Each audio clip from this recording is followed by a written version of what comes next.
தேவனே, இந்த அருமையான இந்த வேளையில் நாங்கள் கொடுக்க போகின்ற சத்தியத்தை உடைய கிருபையினாலே மூடி உடைய பரிசுத்த ஆவினாலே அது உலகம் முழுவதும் செல்லும்படியாக நீர் கிருபை செய்யும். கேட்கிறவர்களுக்கும் அது ஆசீர்வாதமாக இருக்க நீர் கிருபை செய்யும். அதேபோல் தொடர்ச்சியாக நாங்கள் பேசுகிற வசனங்கள் எங்கள் வார்த்தைகளாக இருக்காமல் உங்களுடைய ஜீவனுள்ள வார்த்தையாக இருக்க நீர் கிருபை செய்யும். எல்லா காரியத்தையும் உடைய கரத்திலே ஒப்புக் கொடுக்கிறோம். எங்கள் சித்தம் அல்ல, உன் சித்தமே நிறைவேறும் என்ற விசுவாசத்தோடு எங்களுக்காக கல்வாரி மட்ட சிறுக்கும் வச்சு இயேசு கிறிஸ்துவின் இனிய நாமத்தினாலே கேட்கிறேன் நல்ல பிதாவே, ஆமென்.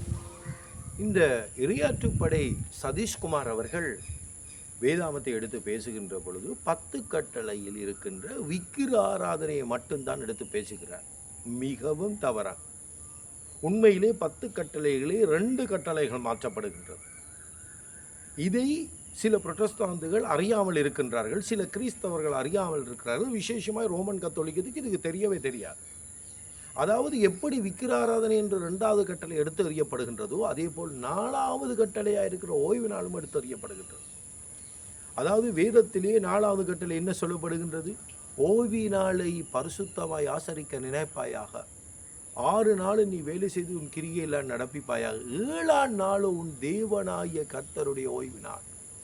ஆகியால் வேதம் திட்ட தெளிவாக சொல்லுகின்றது இந்த 7வது நாள் தான் ஓய்வு நாள். ஆனால் அதை எடுத்து இவர்கள் என்ன செய்திருக்கிறார்கள்? கடந்திருநாட்களை பரிசுத்தமாய் அனுசரிக்க மறவாதிருப்பாயாக என்ற ஒரு கட்டளையை போட்டிருக்கிறார். தெளிவாக நீங்கள் விளங்கிக் கொள்ளுங்கள். சில இடங்களில் ஞாயிற்றுக்கிழமை பூசைக்கு நீங்கள் போகணும் என்று எழுதியிருக்கிறார்கள். இப்படி இவர்கள் என்ன செய்திருக்கிறார்கள் என்றால், இந்த கடந்திருநாள் என்றால் நீங்கள் ஞாயிறு பூசைக்கு போவதென்றும் சிலர் மொழிபெயர்க்கிறார்கள். இதிலிருந்து என்ன விளங்குகிறது தெரியுமா? இந்த 2 கட்டளையும் இவர்கள் மாற்றி இருக்கிறார்கள். திட்ட தெளிவாக ஒரு குழந்தை பிள்ளைக்கும் தெரியும் இந்த கட்டளை மாற்றப்பட்டிருக்கின்றதுக்கு காரணம் என்ன சொல்லுங்க பார்க்கலாம். 10வது கட்டளை இவர்கள் 2ஆக உடைக்கிறார்கள். விக்கிர ஆராதனை எடுத்தறிஞ்சு 4வது கட்டளை எடுத்தறிஞ்சு தாங்கள் ஒரு புது கற்பனையை அதுக்குள் செருகுகிறார்கள். இவ்வாறு தான் இவர்கள் இந்த பிரமாணத்தை மாற்றுகிறார்கள். 10வது கட்டளை என்ன சொல்லப்படுகின்றது? பிறனுடைய மனைவியை இருப்பாயாக, அவனுடைய வீட்டை இச்சியாது இருப்பாயாக, அவனுடைய வேலைக்காரனையும் வேலைக்காரியையும் பின்னும் அவனுடைய எருதையும் கழுதையும் பின்னும் பிறனுக்குள்ள யாதொன்றையும் இச்சியாது இருப்பாய் என்று சொல்கிற பிரமாணத்தை இவர்கள் 2ஆக உடைத்து பிறனுடைய மனைவியை இச்சியாது இருப்பாயாக, பிறனுடைய வீட்டை இச்சியாது இருப்பாயாக என்று இவர்கள் 2ஆக உடைத்து பேரளவில் அதை 10ஆக்குகிறார்கள். ஆனால் உண்மையிலே இந்த 10 கட்டளைகள் 2 கட்டளைகள் மாற்றப்படுகின்றது. இப்பொழுது நான் இவர்களுக்கு ஒரு சவாலை விடுகிறேன். அதாவது எங்காவது புதிய ஏற்பாட்டிலே இந்த 6 கட்டளைகளை குறித்து தேவன் பேசுகின்ற பொழுது 10வது கட்டளையை 2ஆக உடைத்து பேசினார் என்பதை காட்டுங்கள் பார்க்கலாம். ஒரு இடத்திலும் காட்ட முடியாது. 10வது கட்டளையை அவர் ஒரு கட்டளையாகத்தான் பேசுகிறார். அப்படி என்றால் இந்த கட்டளையை உடைத்தது யார்? வேதாகமத்திலும் இல்லை, யூதரிடத்திலும் இல்லை. அப்படி என்றால் இந்த 10 கட்டளையை உடைத்தது ரோமானு கத்தோலிக்கம். எதற்காக இவர்கள் உடைத்தார்கள் என்று சொன்னால், அவர் கூறுவது போல கான்ஸ்டன்டைனோடு இவர்கள் இணைந்தபடியா. இதை நான் உங்களுக்கு இன்னும் தெளிவாக சொல்கிறேன். கான்ஸ்டன்டைன் ஒரு சூரியனை வழிபடுகிற ஒருவனாய் இருந்து மனம் திரும்பினபடியால் தெளிவாக விளங்கிக் கொள்ளுங்கள். அவன் ஞானஸ்தானம் கூட எடுக்க விரும்பவில்லை. அதனால்தான் இன்று தெளித்தல் ஞானஸ்தானங்கள் என்று பல ஞானஸ்தானங்களை இவர்கள் உருவாக்கினார்கள்.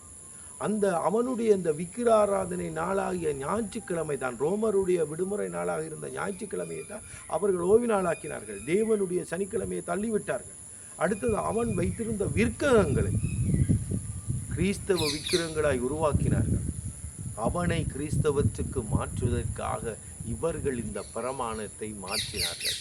இதுதான் உலகம் அறிந்த ஒரு உண்மை. இது வரலாற்றிலும் பதியப்பட்டிருக்கின்றது.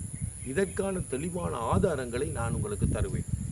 அப்பொழுது நீங்கள் பார்த்து கொள்ளலாம் இவர்கள் எவ்வாறு மாற்றினார்கள் என்று. இவர்கள் இதற்கான பதிலை அளிக்கும் பொழுது நான் ஒவ்வொன்றாக உங்களுக்கு எடுத்து வைப்பேன்.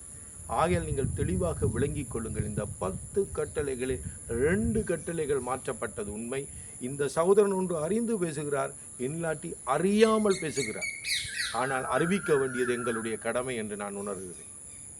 இப்பொழுது நான் உங்களுக்கு 10 கட்டளைகள் எப்படி மாற்றப்பட்டது, இந்த விக்கிர ஆராதனை எப்படி மாற்றப்பட்டது, இந்த ஓய்வினால் எப்படி மாற்றப்பட்டது என்று உங்களுக்கு நான் தெளிவாக அநேக காரியங்களை கூறியிருந்தேன். இப்பொழுது நான் உங்களுக்கு இந்த திருச்சபை ஆட்சி செய்து பாப்புமாரின் சுருக்கமான சரிதைகள் என்று ஒரு புத்தகம் ரோமன் கத்தோலிக்கத்தினால் வெளியிடப்பட்டிருக்கின்றது.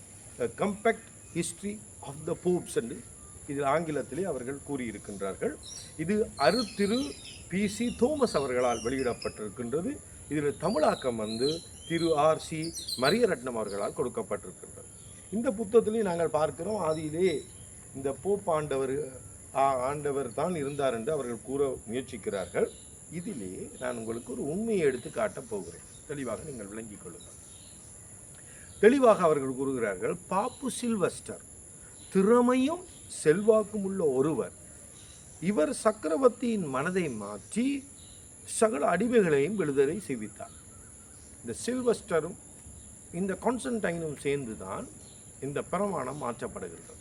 இதன் எஞ்சிய கருத்தை பாருங்கள், நீங்கள் ஆச்சரியப்படுவீர்கள். அனைத்துலக விடுமுறை தினமாக ஞாயிற்றுக்கிழமை ஏற்படுத்த செய்தார். விளங்குதா? இந்த அனைத்து உலக விடுமுறை தினமாக எப்பொழுது ஏற்படுத்த செய்தார் என்றால், கான்ஸ்டன்டைனுடைய சில்வஸ்டர் காலத்திலே 33வது தங்கள் பாப்பு உருவாகும் பொழுதுதான் இந்த நாள் ஒரு விடுமுறை தினமாக ஏற்படுத்தப்படுகிறது என்று இவர் இந்த உண்மையை சொல்கிறார். இது மட்டுமில்லை, நூற்றுக்கணக்கான சாட்சிகள் இருக்கின்றது. அவர்கள் 321 தான் இந்த பிரமாணம் மாற்றப்பட்டு 23க்கு பிறகு இது விடுமுறையாக்கப்பட்டு இந்த உலகம் முழுவதும் கொடுத்தார்கள் என்பதில் எந்த விதமான சந்தேகம் எங்களுக்கு இல்லை. இது அவர்களுடைய உண்மை. இது எங்களுடைய ஒரு கருத்தும் கிடையாது. அவர்களை சொல்றார்கள், நாங்கள் தான் ஞாயிற்றுக்கிழமை கொண்டு வந்தோம். அது வேதத்திலே எங்கும் சொல்லப்படவில்லை. அது எங்களுடைய ஒரு முத்திரை என்று சொல்லுகிறார்கள். ஆகையால் தெளிவாக நீங்கள் விளங்கிக் கொள்ளுங்கள். அவர்களுடைய இந்த புத்தகத்தின் படி எங்களுக்கு தெளிவாக விளங்குகின்றது. இந்த ஞாயிற்றுக்கிழமையானது கான்ஸ்டன்டைனுடைய காலத்திலே தான் ஒரு விடுமுறை நாளாக உருவாக்கப்படுகிறது.